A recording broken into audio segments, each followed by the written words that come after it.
Mas ainda falando de Trump, em postagem nas redes sociais, Donald Trump, presidente eleito dos Estados Unidos, mandou um recado para os países do BRICS: Brasil, Rússia, Índia, China e África do Sul, e também, que se auto-intitula dos BRICS, Venezuela.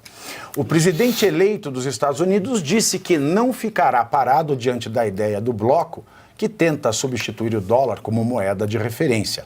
Aspas para Trump: exigimos compromisso desses países que não criarão uma nova moeda BRICS, nem apoiarão nenhuma outra moeda para substituir o poderoso dólar americano, ou enfrentarão tarifas de 100% e devem esperar dizer adeus à venda para a maravilhosa economia dos Estados Unidos.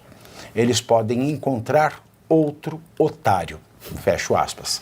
E o ministro das Relações Exteriores da Rússia, Sergei Lavrov, disse no final de semana que Lula foi quem deu a ideia de criar uma moeda única para o BRICS e que o pepetista faz questão que esse tema seja prioridade.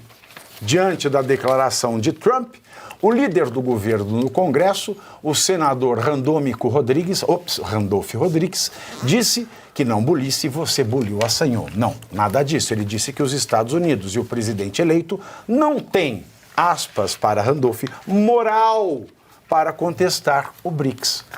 Em entrevista ao portal Poder 360, Randolph falou o seguinte, aspas para Randolph: eu acho que nem Trump e nem os Estados Unidos estão com essa moral toda para chamarem o duelo 31,5% do produto interno bruto do planeta e metade da população do mundo que estão reunidos em torno dos BRICS. Fecho aspas.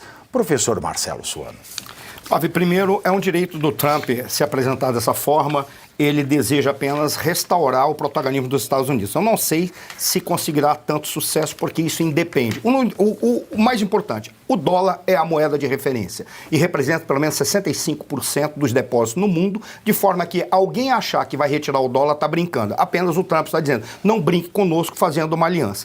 O que me parece que o BRICS desejava, em primeiro lugar, criar uma espécie de unidade real de valor, que foi a experiência que criou o real. Criar uma forma de poder compatibilizar as moedas que estão fazem parte do BRICS e, a partir daí, escolher uma que seria a porta-voz dessa unidade real de valor.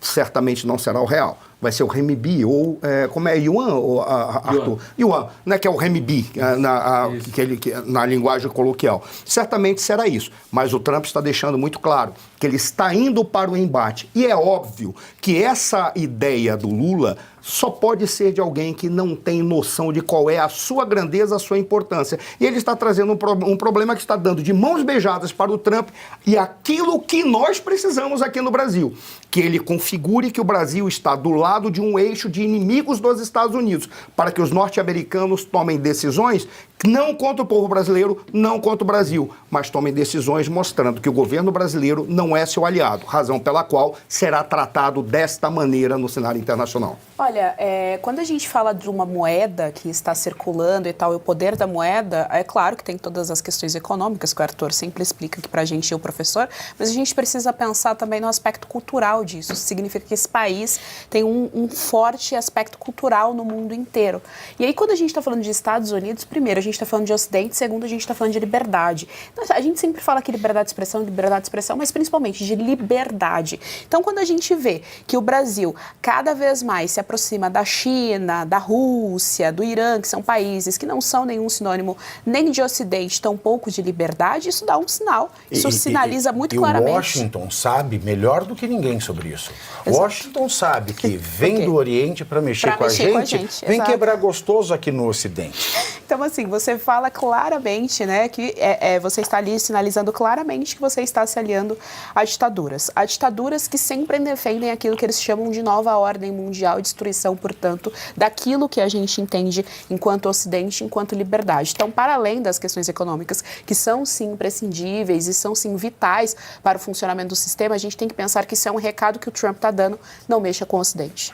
Luiz Arthur Nogueira, será que isso vai se concretizar? A moeda em primeiro lugar e ou não vai se concretizar, e concretizando-se em hipótese, virá essa taxação, vale lembrar que os Estados Unidos, eles são os maiores compradores de produtos industrializados do país. Exatamente. Não, esquece, Pavinato. Essa história de moeda é um negócio sem pé nem cabeça. Aliás, o Serguei, o russo, ele foi, digamos, sacana com o Lula, né? Porque deu na bandeja. Ó, a ideia é do Lula. Ele falou, a ideia, veja bem, é do Lula. Bom, não precisava ter entregue assim, mas esquece, isso é bobagem, assim.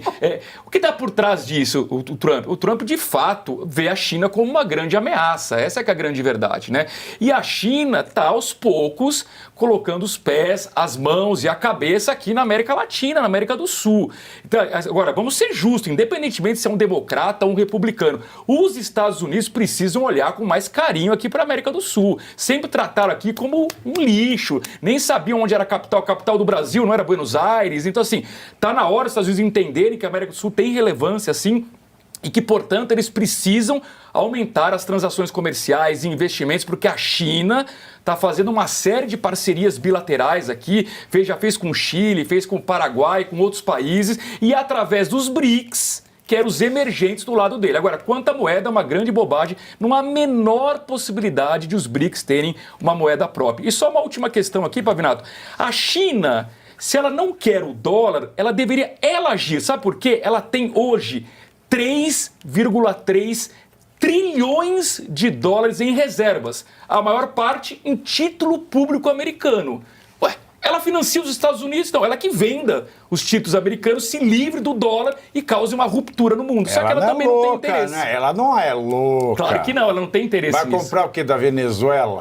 Vai comprar real? Vai comprar ouro? Vai comprar o quê? Bitcoin? E foi os Estados Unidos que financiou essa nova China, né? Foi o dinheiro americano que financiou, mas você vê, Pavinato, que o Lula, ele é um homem, ele não é um homem desse tempo. Nos mandatos anteriores dele, ele falaria essas bobagens e viria as relações internacionais ali, o Itamaraty faria aquele meio campo e ficaria por tudo certo, só passaria o recorte correto no Jornal Nacional dele falando do Corinthians e tal, como ele fazia, e ficaria por isso mesmo. Hoje, com a informação disseminada, a coisa já chega na hora. O próprio Trump já viu, já fez esse alerta, e como o Luiz Arthur colocou, já jogou no colo do Lula. A Rússia já falou, essa ideia aqui é do Lula, tá?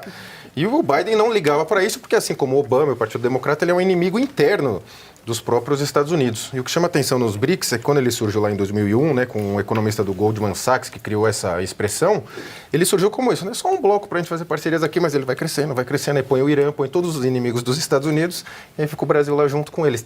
Tá evidente que o Brasil hoje está, em todos os conflitos mundiais, o Brasil está do lado errado. O lado dos Estados Unidos é o bloco onde a informação é disseminada. Do lado do BRICS estão os países onde a informação equivale à frase disseminada.